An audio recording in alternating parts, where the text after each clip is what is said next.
امت مسلمہ جب تک متحد نہیں ہوتی یہ ٹٹتے رہیں گے۔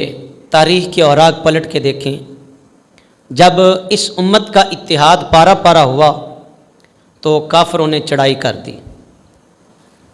تاریخ کی باتیں تو کتابوں نے ہمیں بتائیں، لیکن بدقسمتی سے فلسطین کی صورتحال ہم اپنی آنکھوں سے دیکھ رہے ہیں، کسی سے مخفی نہیں ہے۔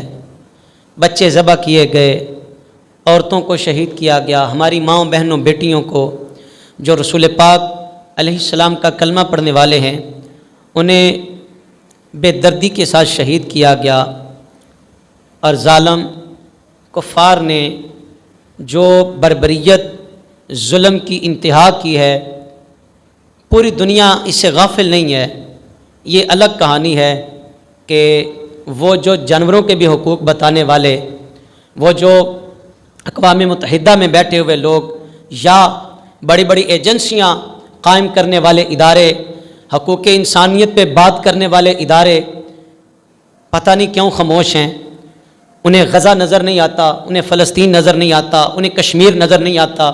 یہ بات سمجھ سے بالا تر ہے، تو پھر سمجھ لیں یہ نفاق کی بہت بڑی علامت ہے۔ اپنے گھر کو آگ لگے تو تکلیف سب کو محسوس ہوتی ہے، لیکن وہ بھی تو مسلمان ہیں۔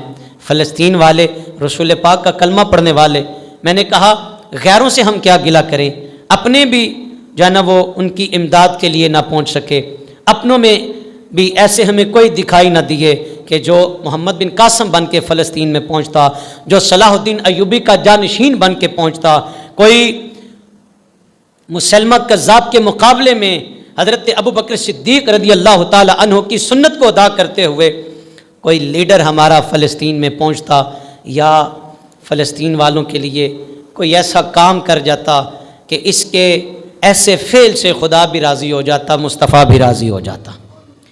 تو تکلیف والی بات ہے، دکھ والی بات ہے، درد والی بات ہے۔ ہم یہ دکھڑا کس کو سنائیں؟ ہاں، اس جمعہ کے اجتماع میں اپنے رب سے یہ ضرور عرض و معروضات کریں گے، التجا کریں گے، ترلا کریں گے، میرے اللہ جس کا کوئی نہیں ہوتا تو اس کا وارث ہے نا، یا اللہ جس کا کوئی بھی نہیں ہوتا عرش والے تو سب کی سننے والا ہے نا، جس کی کوئی نہیں سنتا میرے اللہ تو ان کی سننے والا ہے۔ تو ہم اپنے رب سے دعا کریں گے اس جمعہ کے اجتماع میں۔